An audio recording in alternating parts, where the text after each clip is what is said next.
Introduction. Life is short. You can, if you work hard and are lucky, get more of almost anything, but you can't get more time. Time only goes one way. The average American has a lifespan of less than 30,000 days. So how you choose to live matters. That's the topic of this book. I don't pretend to have all the answers. I'm still learning every day, and many of the good ideas here I've picked up from other people either directly or by reading. But this is what's worked for me. Like life, this book is short. Many books I read could communicate their ideas in fewer pages. So I've tried to be brief, in line with the wise person who noted, if I'd had more time I would have written a shorter letter. I don't think brevity implies lack of content. The concepts here have improved the quality of my life, and I hope they're useful to you as well. Using these concepts, I have created a life I love. My job doesn't feel like work.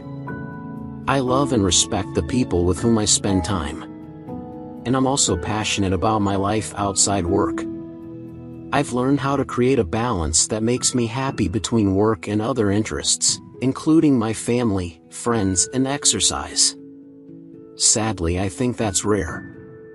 And yet, while I know I'm lucky, most people can work towards those goals in their own lives. My interest in making the most of my life began when I was just starting college, but when I was in my mid-30s, a boss I admired died of cancer. He was young. He had a great wife, he had 3 young children, he had a fantastic career, he had everything in life. He just didn't have enough time. So, while I'd often thought about how to get the most out of life, the death of someone so young and vital increased my sense of urgency to act on it. One of the things I've always wanted to do was to work for myself. As a result, I left an exciting job at Microsoft in 2001 amidst the internet bust to found the investing firm I now run. It was hard to do, both financially and emotionally. When I left Microsoft, many people, friends, family, and even some of the press thought I was deluding myself to start a fund focused on internet-related companies during a market crash. A press quote from the time said, "Callin' a little crazy. Callin' a little nuts." I'd never seen that type of coverage before. And, in a sense, the press was right, the business wasn't easy to start. Fortunately, from a vantage point of 10 years down the road, it's worked out quite well. A key part of my job is reading and thinking about a broad variety of topics. So writing this book was relatively easy. It's even easier to read. But, like many things in life, actually executing each day on these concepts is extremely difficult. With thanks to Thomas Edison, life is 1% inspiration and 99% perspiration. Even so, I hope you have fun perspiring. Create space. Life moves pretty fast. If you don't stop to look around once in a while, you could miss it. From the movie, Ferris Bueller's Day Off. We all approach life in different ways. Some ways allow more time to think, to be creative, to do what's important, and to spend time with friends. I'll give you an example. A friend of mine used to be the CEO of a well-known internet company. He once told me he found it funny that the busiest people on his team were always the people to whom he could give more work, while the ones who accomplished less had little time for anything, often including their existing responsibilities. I've found this as an important observation. It's often the most successful people I know who are most efficient with their time and who always seem to have time to think and to do more. The trick is people who are most productive tend to say no to things that are unimportant to them and focus on what they believe matters. When you think about it, how could it be any other way? Of course, activity by itself doesn't equal accomplishment, and certainly not success. Being busy just means being busy. I know many people who work super hard to fill up the spaces in their lives, so they won't have to think. A wise colleague calls this numbing out. They may accomplish their goals, but they're unlikely to be fulfilled or do truly creative work. I know other people who fill their free time with meaningless activities. They're also busy, but they neither achieve much, nor are they satisfied. In contrast, I once had a smart boss who told me if I wanted to do my best work, I needed to do fewer things, and really focus on what mattered. That was great advice. Many people confuse want with have to. In other words, just because someone else wants you to do something doesn't mean you have to do it. You can't get more time, so how you spend the time you have is critical. Focusing on what matters means saying no to things that don't matter. Otherwise, your life becomes cluttered with distractions. Technology presents both potential distractions and also great opportunities to use your time better. Technology is a tool. Used properly, it can help you, but, like any other tool, it can be mismanaged. If, for example, you spend most of your day responding to email, or text messages, or checking out your friends on social networks, you won't get much done. A better approach is to decide what you want to do and what is most important. Make lists. Then use technology to assist you, versus allowing it to control you. To execute on this concept requires discipline and practice, but anyone can get better at it, and make real progress if they want to. One way I like to use technology to save time is, where appropriate, to eliminate meetings and use email instead. I should emphasize where appropriate. Email does a terrible job of conveying subtle emotional content, so meetings are more appropriate for team building, for negotiating, for personal conversations, and for any other situation where it's important to look someone in the eye. But for some things, email is better. Mobile devices provide a fantastic way to stay connected and on top of work, wherever you may be. If you have any downtime, you can read books or articles, check email, or browse the web from virtually anywhere. Distractions have increased for reasons beyond new technologies. According to the Bureau of Labor Statistics, about 60% of U.S. families are two-income households, compared with only about one-third in the mid-60s. The statistics are directionally similar in much of the Western world. We're busier and, consequently, are tempted to do lots of things at once. A number of people I know claim to be great multitaskers.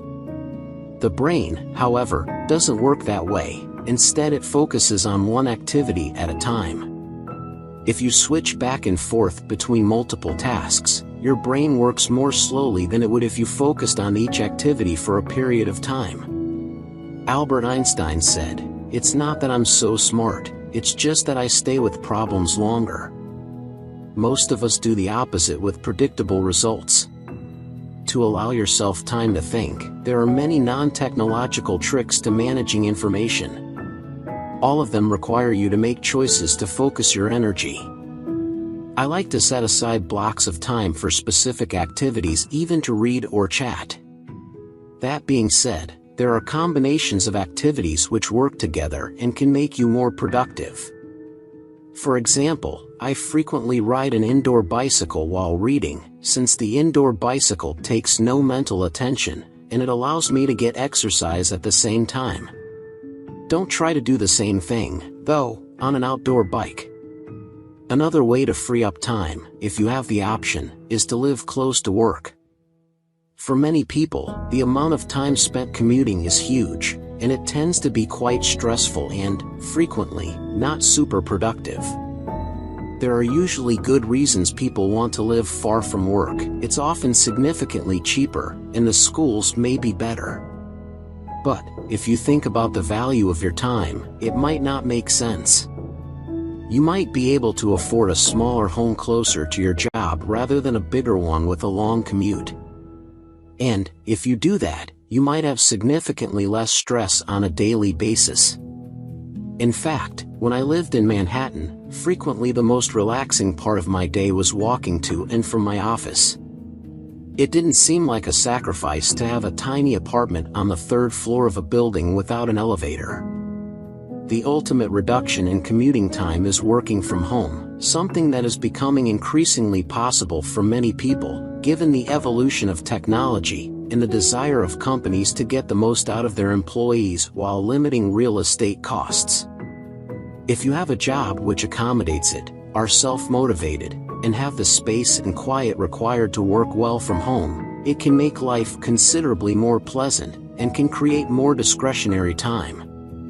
A handful of my colleagues work from home.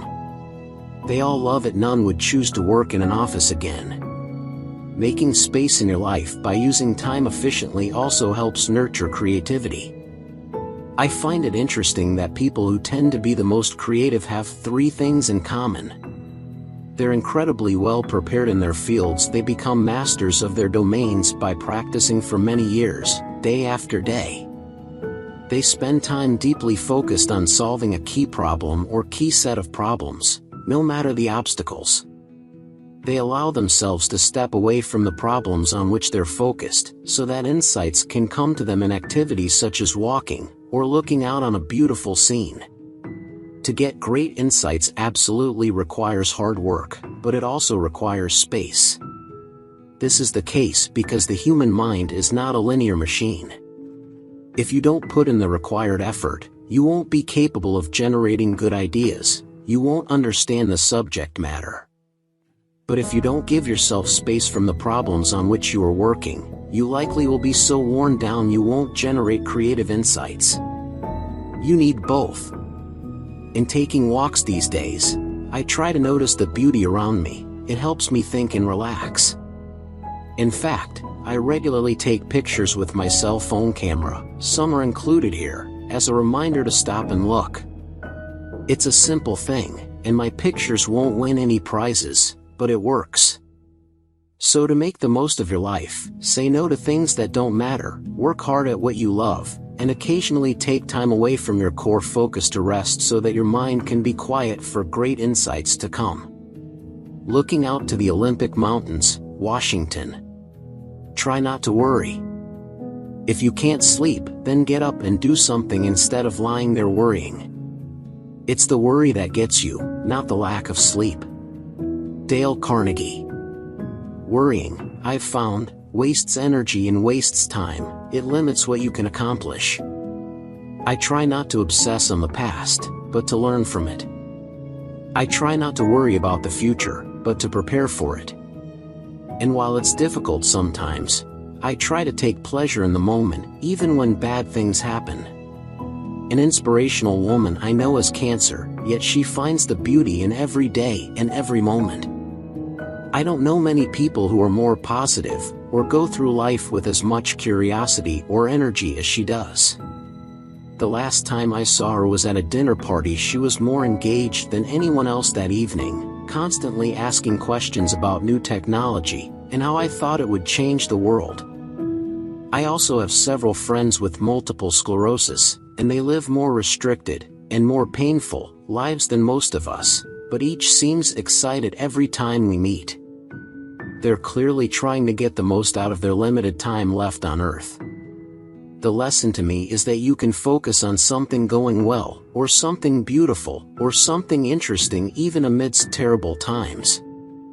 I try to put things into two buckets, one I can do something about and one I can't. The things I can't do anything about, I try to ignore.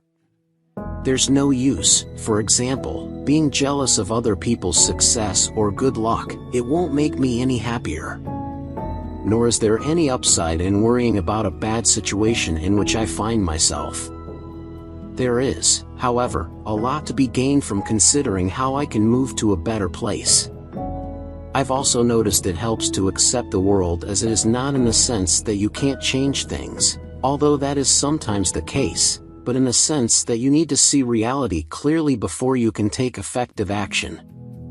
As a professor of mine once said, if you think the table you are sitting at will fly, you have a problem. Accept that luck and bad luck aren't evenly or fairly distributed, and you can't do anything about that. I have many talented friends in the technology industry who've been paid over the years primarily in stock options.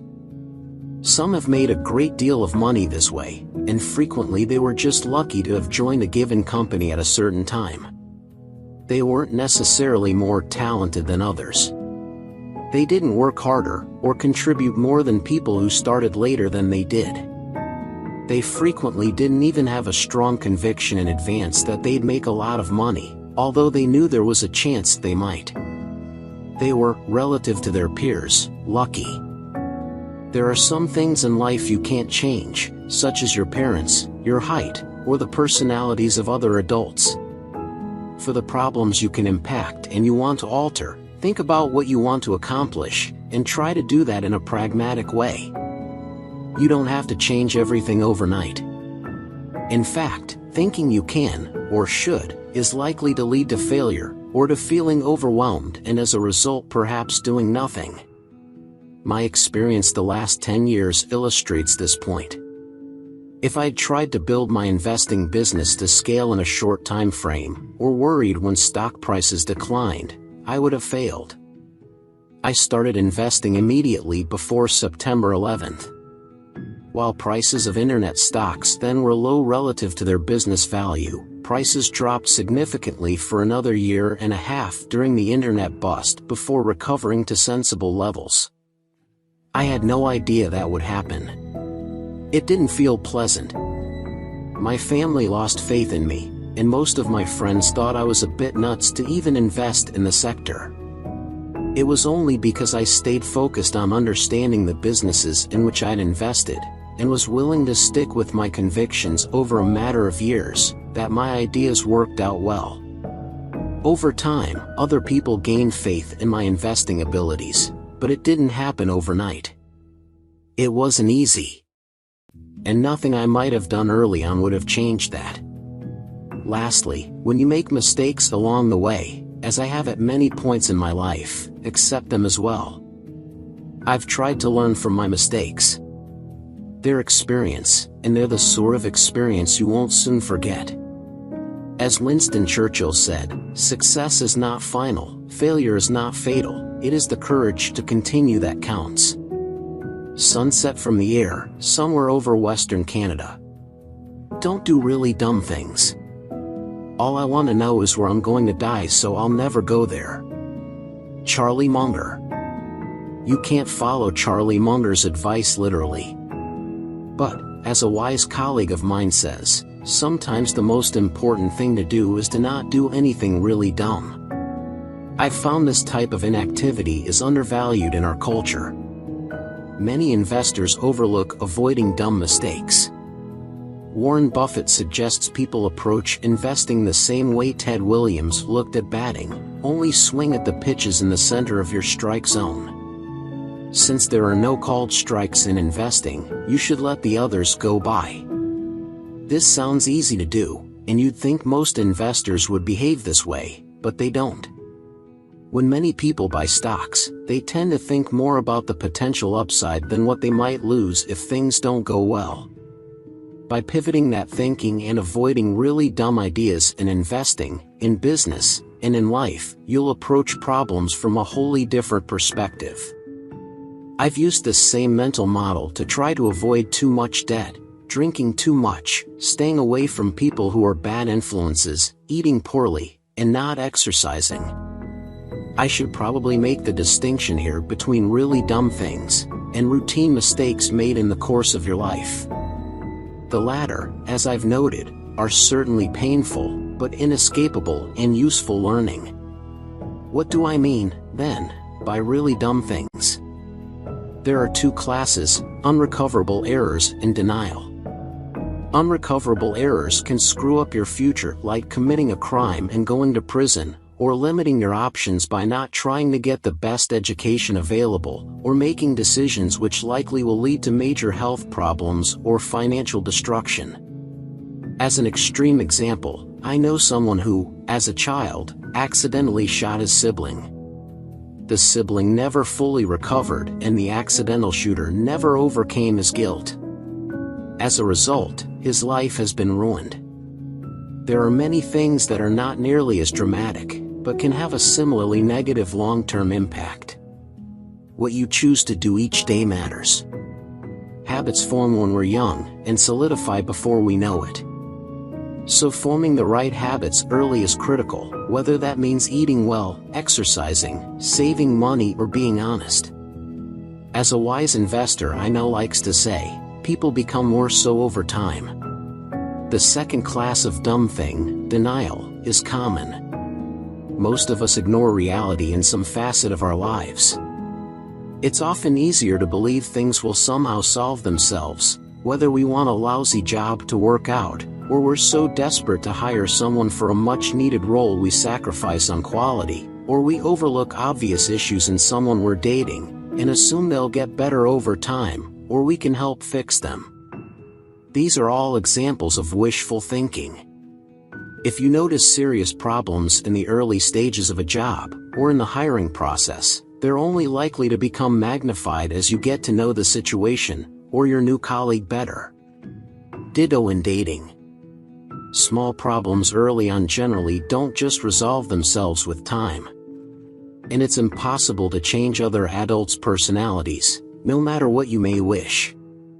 A well-known joke illustrates the point. The biggest mistake men make when they think about getting married is they assume women won't change. The biggest mistake women make is they assume they can change men. The same warning about wishful thinking is true with exercise and pain. If you start feeling pain while exercising, it's the body's way of telling you to stop. If you battle through it, as many of us do, frequently you'll make the injury worse. So how can you avoid really dumb things? I try to rely on my gut instincts. Whenever I feel that something might have a really bad outcome, I pay attention to that feeling. Feelings aren't always correct. We fear many things we have little reason to be concerned about in the modern world, but feelings can flag problems that may be difficult to articulate. Proceeding when there are obvious issues is a dumb thing to do. Even if it's inconvenient or painful, I've learned, I'm better off doing nothing when the only available choice has glaring issues. Snowshoeing in Whistler, BC. Build character and make friends. Abraham Lincoln said, "Character is like a tree, and reputation like its shadow." The shadow is what we think of it, the tree is the real thing. Character, I've found, is one of the most important things in life. Reputations can be manipulated in the short term, but people tend to get the reputations they deserve over time. Reputations are your personal brand.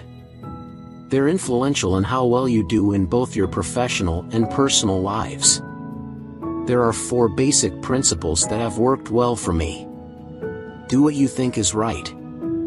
Don't follow other people blindly. Be honest and keep your word. Admit your mistakes.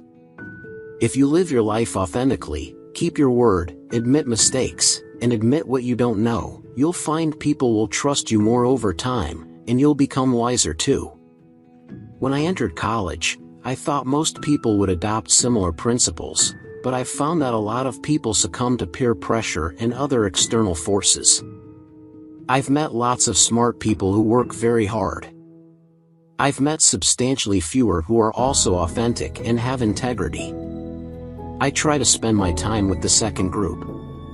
And, generally, I've found that those people are happy and have more real friends. Inevitably, we take on some of the habits of people with whom we're closest.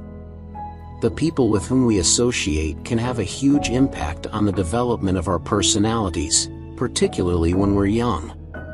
In that light, if you have children, try to be sure their peer groups are healthy ones. Their peers likely will have more influence on the development of your kids' personalities than you will. If that sounds absurd, look at how immigrants' kids develop in a non-immigrant community. They nearly always seem to speak, act and have the values of their peers, and not their immigrant parents. My son, for instance, has a friend whose parents recently emigrated from Japan and moved to Canada. My son's friend doesn't like Japanese food. His favorite things to eat include steak and hamburger, and he acts and speaks much more like his classmates and friends than he does his Japanese parents. In your own life, think about the values and habits you want to have, and then ensure you choose your friends, colleagues, mentors, and bosses carefully. My friends and mentors have made a huge difference in my life, both professionally and personally. For example, I was able to succeed as an investor in the early years because a super smart mentor was willing to share his knowledge with me and encouraged me to have faith in my convictions. I'm eternally grateful. Similarly, in my personal life, when I spend time with people I respect, like, and care about, I usually feel great. To build trusting friendships, I've learned it's critical to be true to my passions and express how I feel and what I want. If I weren't open and honest, I wonder what sort of friends I'd have. This matters. Real friends, people you trust, respect, laugh with, and can rely on, are a vitally important part of life. No matter how much wealth or fame you accumulate, if you don't have true friends, it's unlikely you'll be happy. Sadly, I know too many people who have achieved their material goals, but have no friends. As the expression goes, greed is a hole you can never fill, though there are definitely a lot of people who try. Warren Buffett refers to Rose Blumkin, a woman who escaped the Nazis before immigrating to America and founding Nebraska Furniture Mart, as having the ultimate standard for friendship. Ms. Blumkin apparently said she had a hard time making friends. She would ask herself, if the Nazis were to return, would a particular person hide her? Now that's a super high standard, but you can imagine how much richer and easier your life would be with even a handful of true friends like that. View of Husky Stadium, University of Washington. Care for yourself and others. Lack of activity destroys the good condition of every human being, while movement and methodical physical exercise save it and preserve it. Plato. Our bodies were designed by evolution to thrive on the African savanna. 20,000 years ago, people didn't sit in forests or caves staring at computer screens, talking on telephones, or watching television. We were made to move, and our brains were made to think while in motion. So if you want to feel good, be as productive as possible, live longer, reduce stress, be more creative, and be happier, then you need to exercise regularly. When I was at Microsoft, I used to run for about 8 minutes every morning before heading to the office. That's not nearly enough, and I slowly got out of shape. I now take an hour at lunch to bike, play tennis, run, or even walk. Over the last 10 years, I've lost about 20 pounds and I'm more alert and creative. The extra time invested in exercise has been worth it, even if only measured from a professional standpoint. Our bodies also weren't designed to eat junk food all day. Thousands of years ago, getting calories was tough. We like sweets and fats now because it was tremendous work getting them then, and we never knew when our next meal would come. While our genetic desires for sweet and fatty foods haven't changed, modern Western civilization, with its easy and rapid access to supermarkets, processed and generally inexpensive food, has removed the natural barriers that stop us from eating what we want. I've always been a fairly healthy eater, although I love desserts, but one small trick I've adopted is to try to eat dinner early. I've found that just doing that helps keep me at a healthy weight. And, when I eat dinner a bit later, I try to take a walk afterwards. I recognize that's uncommon. The result of less exercise and more food is not pleasant. As a society, we're getting fat. We're creating many health issues and costs, which we'll have to deal with down the road. Another critical element of taking care of yourself is getting a good amount of sleep on a regular basis. I try to organize my schedule to ensure I sleep well, since I've learned I perform best when I'm well rested. For instance, when I travel to different time zones, I alter my schedule days ahead of time so it's more closely aligned with where I'm going. I've found that earplugs are also wonderful tools for hotel rooms if you don't know it will be quiet. If you can manage to sleep well no matter where you are, you'll find you have more energy and are able to think more clearly. Stay active. People are like sharks. If we don't move constantly, we'll die. This is true both literally and metaphorically. For example, there's some evidence suggesting that older people who keep their minds active have a much lower chance of getting Alzheimer's disease. People who retire and mostly eat and lie on the couch aren't likely to live very long or be very happy. Taking care of yourself extends beyond your body to your mental health. Many people don't feel good about themselves psychologically. This may start in childhood when their parents may not give them enough care and attention, so they don't feel lovable, or they may get too much, too easily from their parents, so they end up feeling undeserving. Or their parents may be overly critical, nothing is ever good enough, so they end up constantly trying to please other people, or feeling inadequate, or both. Regardless, it's important as an adult, no matter what type of parents you had, that you take responsibility for your life. It's only by loving, celebrating, and appreciating what makes you unique that you can fully enjoy your life and truly love others. If you don't love yourself, the results aren't pleasant. For instance, a number of people I know spend money in unhealthy ways, sometimes running up large amounts of debt by buying things they believe will make them feel better. Sadly, but predictably, it doesn't work. The pleasant feeling of owning something new soon fades, and then they're on to buying the next thing. The debt potentially incurred by this sort of activity not only causes financial difficulties, but may also lead to health issues. Given the increase in two-income families over the last 30 years, you might think that people would be better off. That's not the case. People in the US, and much of the Western world, tend to spend more of what they earn than they did a generation ago. They may do this to keep up with their friends, or what they think is expected of them in our society, but that's not a treadmill you want to be on. People also compensate for not feeling good about themselves by overeating, drinking too much, overworking, and becoming reliant on constant or unhealthy sex to numb their pain. All of these are addictions. Taking care of yourself means finding a balance that works for you, then having the discipline to maintain that balance. If you want help, there are many people, including some good therapists, who can be a great resource to discuss issues that are important to you.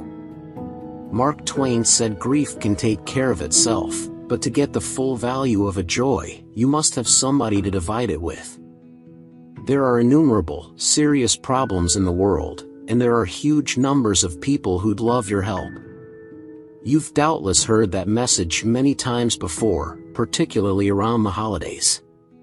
But if you need motivation to help others, I can tell you from personal experience, you will directly benefit. Few things make you feel better about yourself. I get great joy out of helping at my kids' school, from helping friends with their business problems, and from doing a good job investing.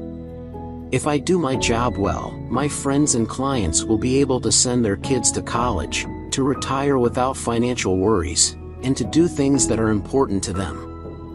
You don't need to look far to help other people. For example, taking the interests of children seriously, encouraging and supporting them, as well as setting high standards, can make a big difference in their lives. Almost anyone can be a father or a mother, but being a good parent takes hard work, focus, and a great deal of caring. Despite the obvious sacrifices of time and resources, I've found being a parent has been the most satisfying and enriching experience I've ever had. Most parents I know would say similar things.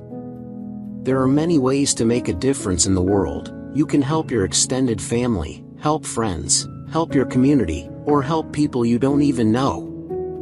You can help one-on-one, or in small groups, or, if you have the ability or resources, on a larger scale. So long as it works for you, it doesn't matter. When you're in your 80s, and looking back on your life, I have little doubt you'll feel better if you have chosen to give something back. Our time on Earth is limited, but you can extend your influence by helping those who will outlive you. Bois de Boulogne, Paris. Laugh. Abraham Lincoln said with the fearful strain that is on me night and day, "If I did not laugh I should die." while your life will hopefully end better than Lincoln's, it won't always go your way, guaranteed. Within the constraints of your genetic wiring, it's up to you how you deal with that. You may not have the parents or the siblings you have chosen. You may not look the way you'd have picked. The people you love may not always love you back. You may not live where you'd like. You may not have the job you want, or get the promotion you believe you deserve. If you get married, it may not work out the way you thought it would. If you have children, they won't always do what you'd like, and they may disappoint you sometimes. I've found you can choose to let all the things that go wrong in life depress you. Or, you can accept that things will go wrong, try to laugh, and then look at what you can do. There's a Japanese proverb that gets right to the point: we're fools whether we dance or not, so we might as well dance. I remember an important business meeting I had about 15 years ago at Microsoft. It was clear that the problem we faced was unpleasant, and wasn't going away. After a few minutes of intense discussion, the most senior person in the room laughed, and said, "I guess we're screwed." It shocked me, but that frankness and dry humor immediately stopped the discussion, and we moved on to discussing things we could impact. A sense of humor is also useful when you make mistakes. I still remember an experience I had during college when I worked as an intern for the McNeil/Lehrer Report, a PBS television news show. One of my duties was to greet guests at the door. One day I went downstairs to meet Thomas Keene, then governor of New Jersey. As I got to the guard desk in the lobby, a man walked up and told the guard his name was Tom Keene, and that he was there to go to the McNeil/Lehrer Report. I introduced myself, and proceeded to take him to the green room to be made up. He kept telling me to stop calling him governor and call him Tom. He also said he wanted to go upstairs to meet a reporter. I told him we didn't have much time, so he could call the reporter from the green room. When we got there, seated in the makeup chair, he called the reporter and said, "Would you please tell this guy that I'm your boyfriend, Tom Keene, and not the governor of New Jersey?" I was embarrassed, immediately apologized, and ran back to the lobby to meet Governor Thomas Keene of New Jersey, who stood flanked by 2 huge state troopers.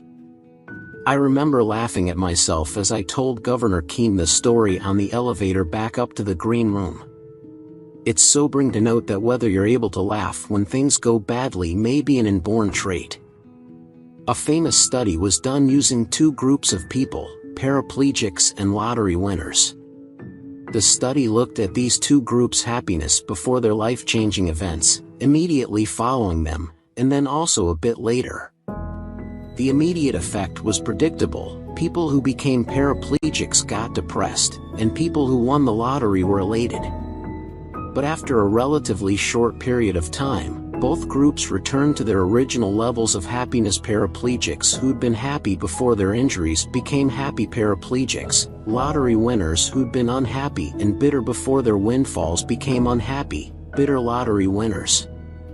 I know several personal stories, including friends who lost a child in a terrible accident, the most horrible thing I can imagine, that illustrate the same principle. Some people can laugh even amidst terrible times. The payoff is the physical act of laughing actually improves your mood. Assuming your basic life needs are being met, you can choose to be happy if you want, even when you make mistakes, or are in the middle of some pretty awful circumstances. If, however, you're the sort of person who chooses to be unhappy, or filled with anxiety, chances are you'll probably succeed with that as well. In thinking about this, I keep Mark Twain in mind: the fear of death follows from the fear of life. A man who lives fully is prepared to die at any time. Sunset at the edge of the Glass Mountain Range, West Texas. Do what you love. Jean de la Bruyere said there are but 3 events in a man's life: birth, life, and death. He is not conscious of being born, he dies in pain, and he forgets to live. How many movies have you seen where the hero or heroine quits a job they hate to pursue their life dreams? These movies wouldn't be made, and they wouldn't resonate with so many people if they didn't contain an important desire that most people deny themselves. A lot of apparently successful people believe they should delay enjoying life until later. First they work incredibly hard to get into the right schools, then they work even harder to get a coveted job, and then they work harder still for years to get to a certain position, or make a certain amount of money. The net of this whole adventure is that frequently it's not until late in life, when a person's health may be going, and a lot of their life is behind them, that they stop to think about what they want. And, by then, there may not be much they can do about it. They can't recover the time. And many people don't even stop to think. Oliver Wendell Holmes noted, "Many people die with their music still in them." Why is this so? Too often it is because they are always getting ready to live. Before they know it, time runs out. When I was growing up, someone told me to live as if I was going to die in 10 years and had no immediate financial needs. That's great advice. If you can do that, you'll be happier and more successful. To figure out what you want to do, you need to know yourself. If you lie to yourself about who you are, or hide your identity from others, it will inevitably create stress, and it's unlikely you'll be either productive or happy. Part of knowing yourself means acknowledging what you genuinely want. If you focus on what other people expect of you, you may impress your friends, family, and colleagues, but it's unlikely you'll be satisfied with yourself over the long term. You need to understand your values and your priorities. For example, some people value income more than others, while other people place greater importance on the sense of meaning they find in a job. Although what makes you passionate generally doesn't change over time, what you want to do sometimes does. When I was young, I didn't know what I wanted to do. I always liked to read, but not necessarily the books that were assigned by my teachers. When I was about 18, I decided I wanted to be a journalist. I always loved learning, and I thought being a journalist would be a great way to stay informed about the world. After working as a journalist in college, I found I liked many aspects of the job, but I didn't think it was the perfect fit for me.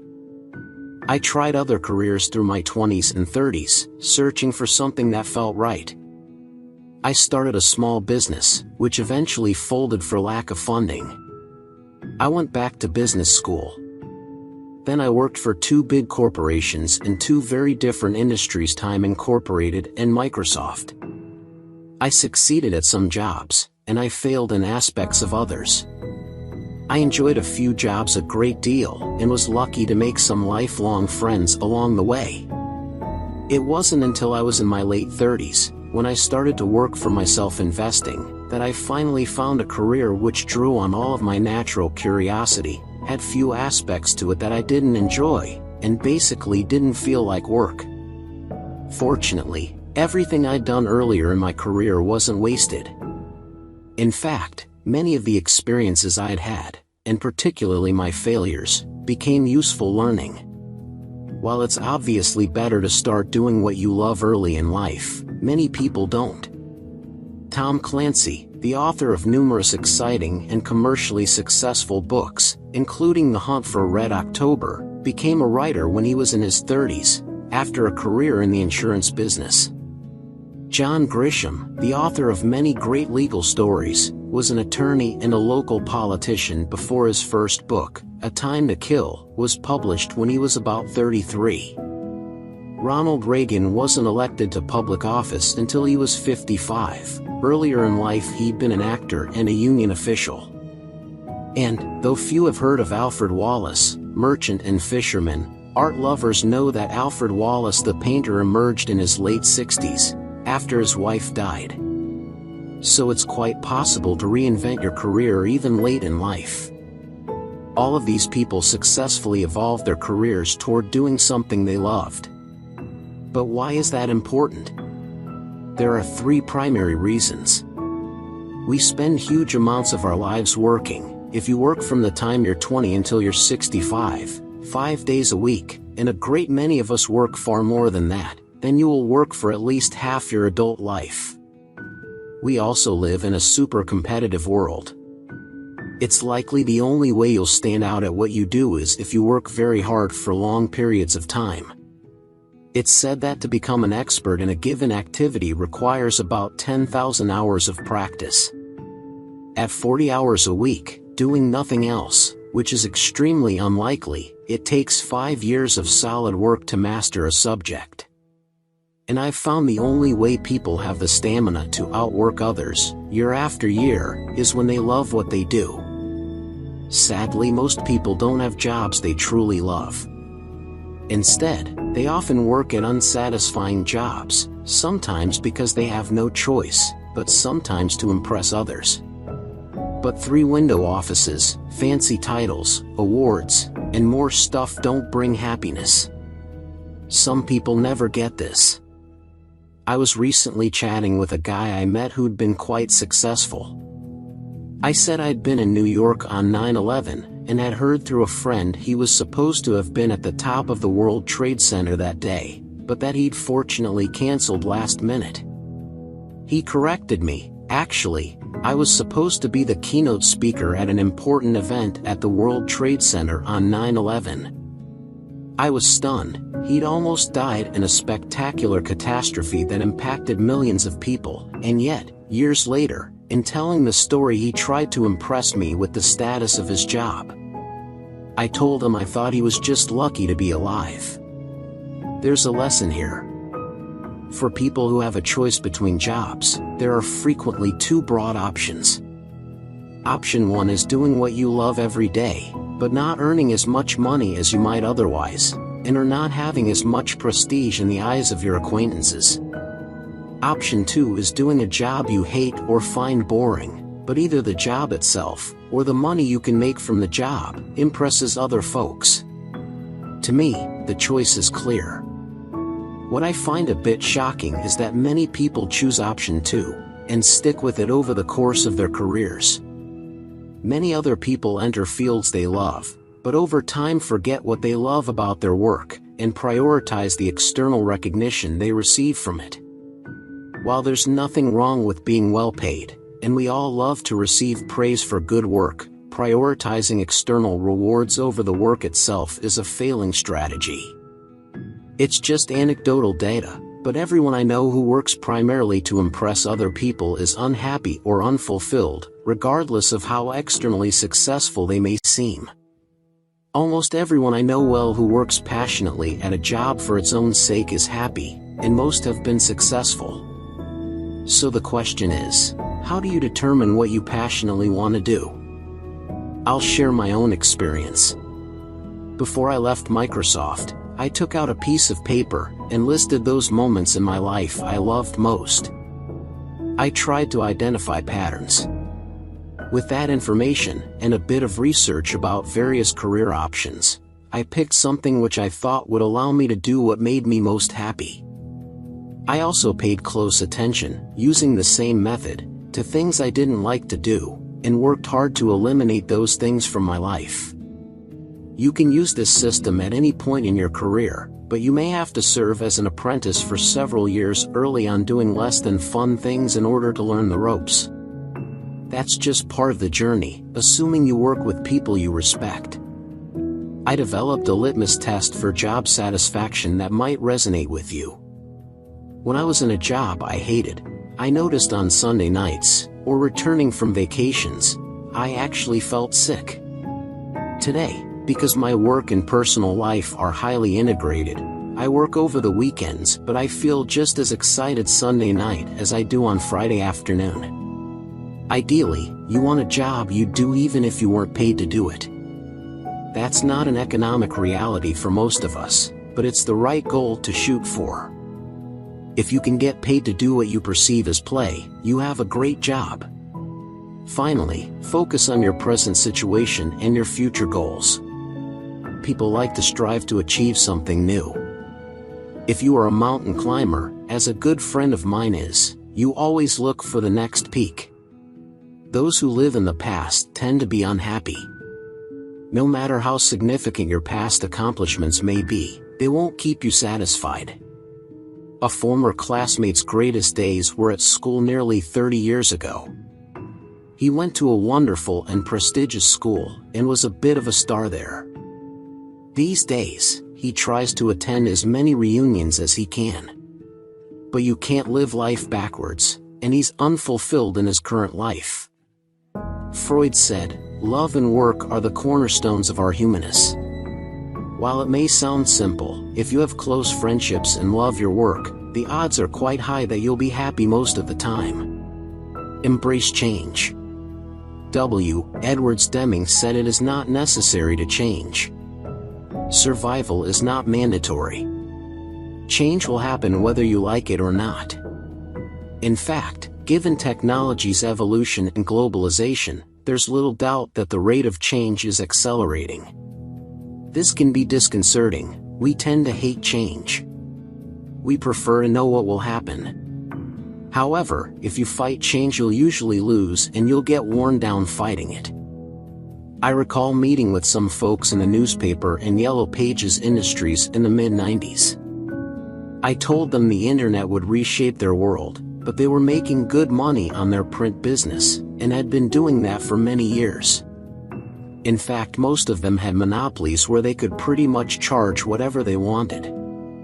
So, overall, they basically ignored the internet. They did little things here and there, but nothing fundamental. It didn't impact their near-term earnings. 5 years later, nothing had happened to those businesses. After 10 years, the internet started encroaching on their profits. And then, very quickly, the internet tidal wave decimated them. To be clear, a small number of these companies may still adapt and survive, but had they viewed what was happening in the world with open eyes and started making meaningful changes to their businesses in the mid-90s, I'd bet a lot of money some of them would be in a dramatically different place today. This pattern of ignoring change is not new. Alexander Graham Bell said, "When one door closes, another door opens, but we so often look so long and so regretfully upon the closed door that we do not see the ones which open for us." The same is true in personal relationships. If you fight change, it simply won't work. People fall out of love, they age, their needs and desires change. If you embrace inevitable change, you'll be ahead of the pack. If a relationship isn't working, don't just give up. But if you have tried hard to fix it over time and can't do anything about it, then it's important to recognize you may need to make a change in your life. The lesson I've learned is this: since change is inevitable, the key is learning how to manage it. If you deal with issues immediately and don't let them fester, they won't become bigger and, ultimately, unmanageable. Problems are much easier to deal with when they're still small than if you've let them grow over time. At some points in your life, you may try to drive change. In those instances, I've found patience is a huge virtue. Change comes slowly. It's a hard thing to accept, and people may resist it actively or passively. In fact, in some fields, such as internet adoption, change often doesn't come until people leave their jobs and are replaced by a new generation. This principle holds true well beyond the technology sector. Upper West Side of Manhattan and the Jacqueline Kennedy Onassis Reservoir. Learn from experience. Albert Einstein said the definition of insanity is doing the same thing over and over again and expecting different results. While I've met many people who focus on being smart and working hard, I know few people who regularly focus on learning from their own experience and the experience of others. I've noticed that if you are one of those few who try to learn every day, it makes a huge difference over long periods of time. Many people act like the guy in the story who went to the movies with his friend. The guy says to his friend, "I bet the cowboy falls off his horse at the end of the movie and dies." His friend takes the bet. The cowboy indeed falls off his horse and dies. The guy says to his friend, "I don't understand why you bet me. We saw the movie last week." The friend says, "Well, I didn't think he'd be dumb enough to do it again." It's a funny story and it seems ridiculous. And yet, I've seen many people over the years do essentially the same thing. They ignore clear lessons from their experience or the experience of others. If you want to learn from experience, I've found the following useful. Be curious. Kids naturally are curious and they are able to learn and progress at very rapid rates. I've tried to maintain my natural curiosity as I've gotten older and I've found my life is more interesting as a result. Read widely. There's so much wisdom written down and it's easier, not to mention less painful, to learn from others' mistakes. No one domain or field has a lock on wisdom. I've been astonished how much you can learn if you read widely across a variety of fields. I read as much as I can. Find mentors. If you can identify people who have more experience than you and who excel at what they do, it's incredible to have the opportunity to learn from them. People love to teach others. If you're highly motivated, and don't ask for anything other than wisdom, you can learn a great deal. Mentors have made a big difference in my life. Observe. A good friend of mine says people have 2 eyes, 2 ears, and only 1 mouth for a reason. There's certainly a lot to be gained from watching and listening.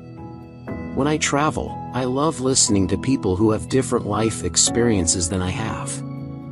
I learn so much from them. Data and patterns matter a great deal. There's much to be learned from analyzing the world. In investing, and in life more broadly, I've found it's important to understand things in terms of systems with various inputs and layers of potential effects. I loved statistics in school and I've found that it, along with psychology, may be the most undertaught academic subject, with the greatest potential gain to society from more people understanding it. That being said, not everything that's important can be counted, and not everything that can be counted counts. As Mark Twain is alleged to have said, history does not repeat itself, but it does rhyme. In other words, just because something happened once doesn't necessarily mean it will happen again in the same way. Otherwise, historians would be among the wealthiest people on earth. So to understand the world, you need to pay attention to more than simply memorizing a series of events or existing patterns. Judgment and wisdom matter a great deal. And both require experience and, really, failure. Unfortunately, few of us learn much from our successes. Even if you make wise decisions throughout your life, you'll inevitably make mistakes. In part, this is because life is not like a math problem with one perfect solution. A lot of decisions are inherently probabilistic, and the best you can do much of the time is make a decision that's likely to turn out in your favor. In fact, the harder and more innovative things you try to accomplish, the more likely you are to fail. That's just the reality. So when decisions, ideas, or new projects don't work out, try to learn, and be open-minded. Also, see whether you can sort out whether the idea was flawed, or whether it was solid but the outcome suffered from bad luck. It's tempting to ascribe things to poor luck that were the result of your dumb decisions. The opposite is also true. Sometimes you can get wonderful outcomes from terrible decisions. Although it's incredibly hard to do, it's also useful to see if you can identify mistakes you've made even when things work out as well as, or better than, you expect. To learn from your experience and the experience of others, it's important to try to be dispassionate in looking at the world and analyzing it. You need to be willing to try things you think make sense, and then to admit your mistakes, to throw away your beloved theories, and to learn from other people. This process requires a degree of humility that's frequently lacking in the world, particularly among people who have been successful. As the 19th century humorist Josh Billings noted, "It ain't what we don't know that gives us trouble, it's what we know that just ain't so." Lake Washington, looking back towards Seattle. Have dreams and work towards them. Thomas Jefferson said, "I'm a great believer in luck, and I find the harder I work, the more I have of it."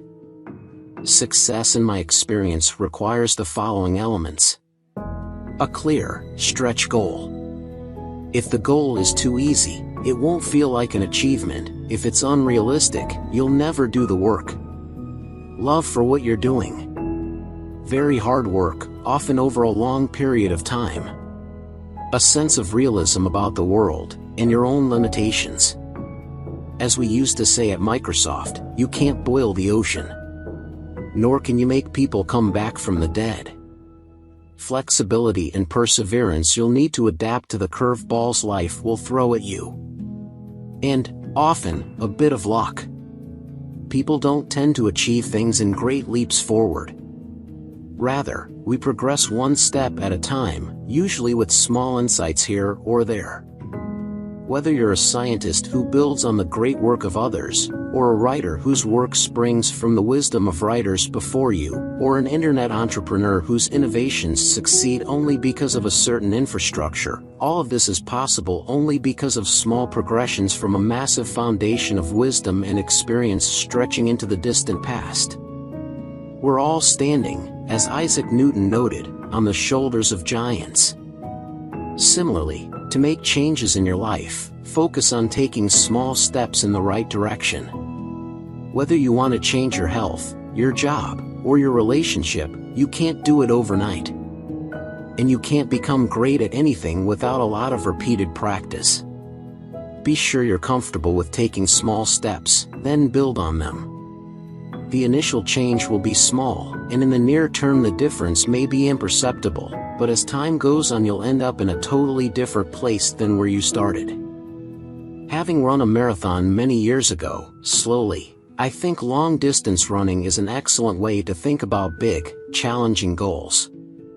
If you're out of shape and try to run a marathon immediately, you'll not only fail, but you'll probably seriously injure yourself.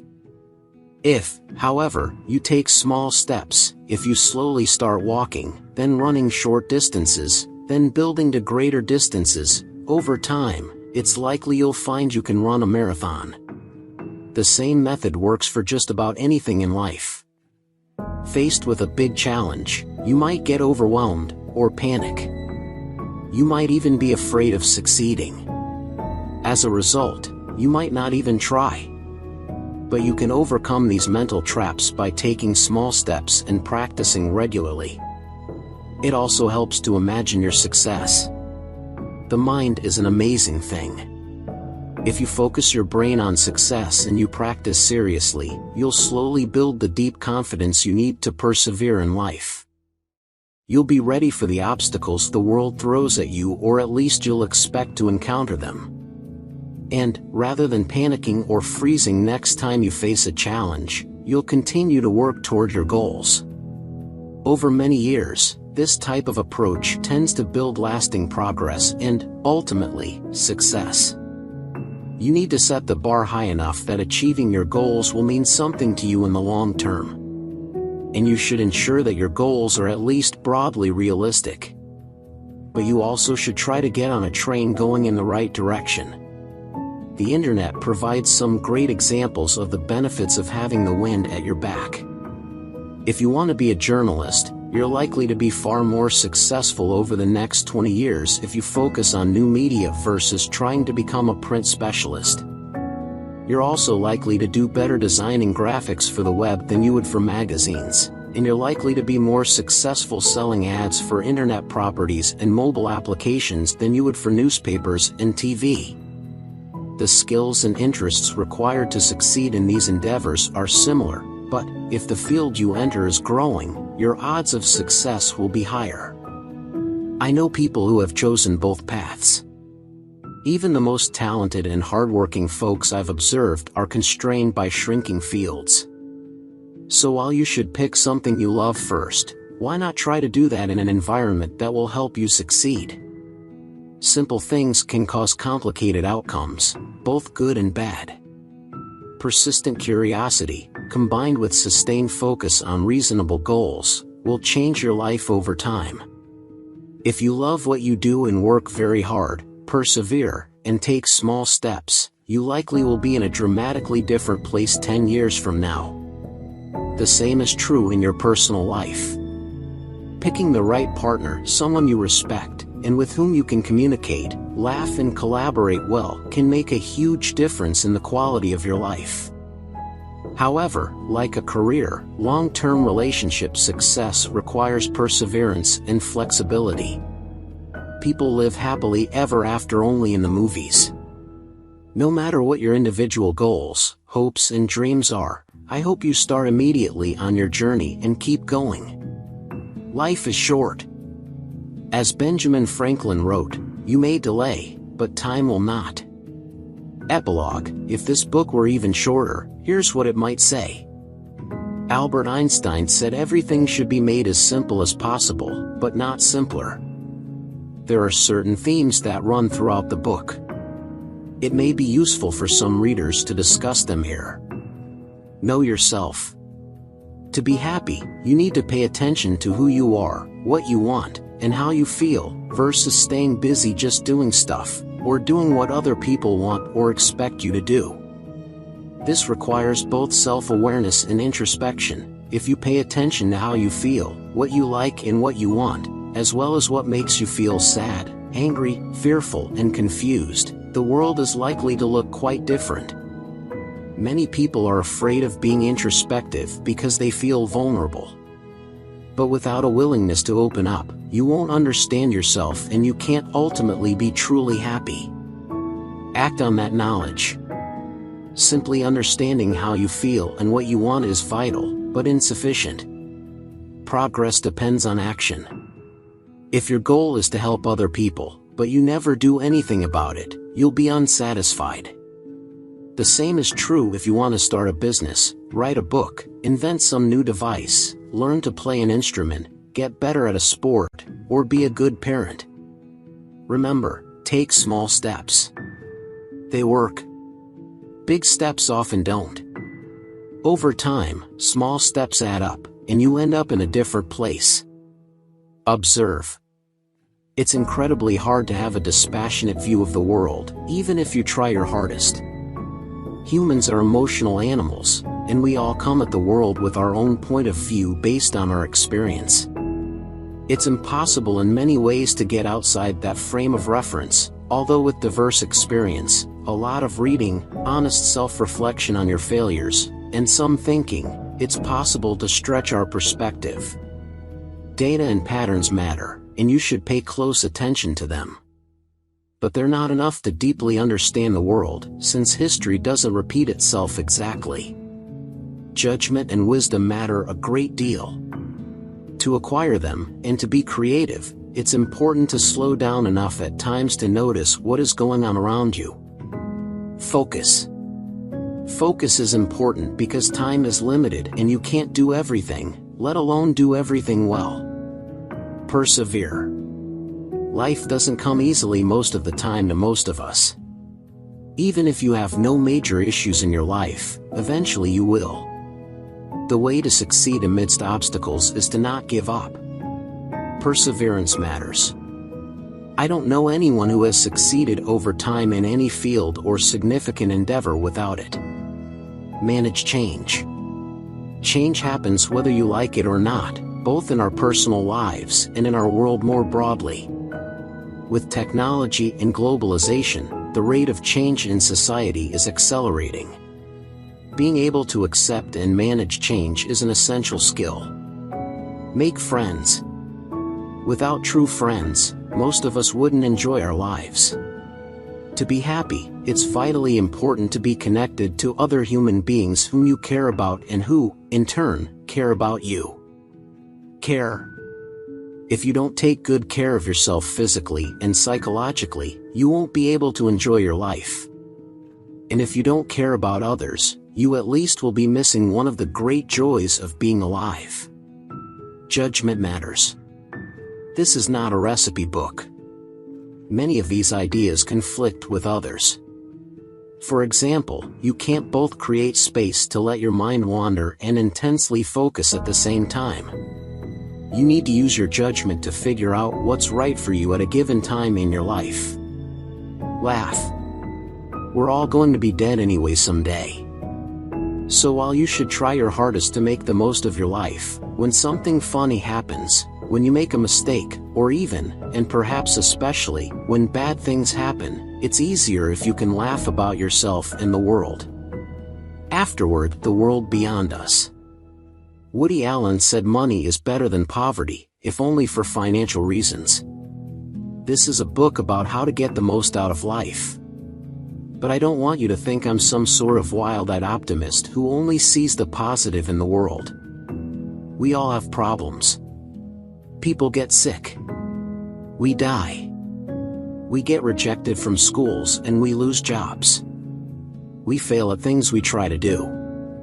People disappoint us. Relationships and marriages fall apart. Some of us have financial troubles which can spread into other areas of our lives. And, on extremely rare occasions, which are far less likely to happen to you than you'd think reading the news, we're impacted by random acts of violence and terrorism. None of these things are fun, many are painful, and some can be debilitating. Still, if you're reading this, it's likely you are lucky. There aren't many statistics in this book, but it might be useful to put the world into a bit of context. At least 80% of the world's population lives on less than $10 per day, or less than $3,650 per year. I don't know about you, but I could not imagine doing that. About 1 in 4 people in the world lack electricity, and 1 in 6 people in the world don't have access to clean drinking water, nor can they read, or write, or sign their names. By way of contrast, I don't even think about getting water out of the tap or taking a shower. Most of the world is not focused on a second car, or what certain Hollywood actors did in their personal lives. They would be grateful for a good meal. Life is imperfect everywhere. There are real problems in the developed world, many of which you can read about regularly in the press. The combination of record high levels of unemployment and government debt is a massive problem for citizens and governments from the US, to the EU to Japan. If you don't have a job, and you both want and are able to work, life is hard. Environmental challenges are also growing as more of the world becomes industrialized. The US is not leading in addressing this challenge today. But what happens in places like China and India with their nearly 2.5 billion people between them may matter a lot more. Weapons of mass destruction could, in the hands of fanatics, severely impair civilized life on Earth. The odds of an event happening are quite low, but the consequences of such an event could be catastrophic. Education is another field that requires focus, as many people in our societies aren't getting access to the sort of educational opportunities that will allow them to compete in the world today, let alone the world in which our children will live in 20 years. The income gap between the stars of the global, technology-driven economy and average workers is growing in a way which could lead to societal instability over time. Solving or even adequately addressing these issues is not easy. Solutions in a few areas may be unclear, and in other areas the solutions are apparent, but they require pragmatic actions that will cause short-term sacrifice. Moreover, most families have 2 parents working outside the home in increasingly challenging jobs, with the result that many people have more demands on their time than ever before. And of course, many households have single-parent families, and they, too, have increased pressures. That being said, we in the developed world live dramatically better than even kings did hundreds of years ago. Technology and innovation are rapidly reshaping life in many ways. Both forces have made the world a more competitive place. In many fields today, the competition for your job is not simply coming from down the block or across the country, but from around the world or from automation. Few areas of the global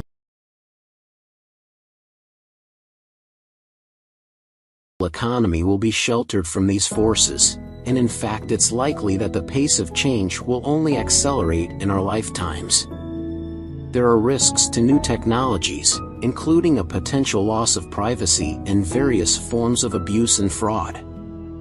However, the same forces are also making our lives more efficient, more personal, and, frequently, easier in many ways than they were even 20 years ago. Job opportunities now exist in the US, in Europe, and in places like Asia for people who have never had them. The rate of innovation is rising everywhere, and inventions developed in other places will help us all live better too.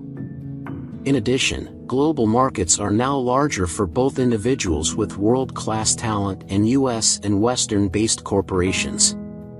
On a more personal level, it's much easier to buy things efficiently, to learn, to rapidly find answers to questions you may have, to stay informed, entertained, and stay in touch with your friends, no matter where they may live. There's promise on the horizon of major advances in understanding the human brain and genetics which would significantly improve the quality of life for people everywhere. And it seems likely in our lifetimes that we will develop more efficient, greener energy sources which will help power our civilization for many years. Importantly, we're free in much of the developed world, something which has not been true for most of recorded history for most people. While our lives are challenging and our world has many issues, some of which are quite serious, problems aren't new to our times, and there are also many great opportunities. Absent humans blowing each other up or some sort of biological catastrophe, life is likely to be much better for our children than it was for us. For us. For us. For us.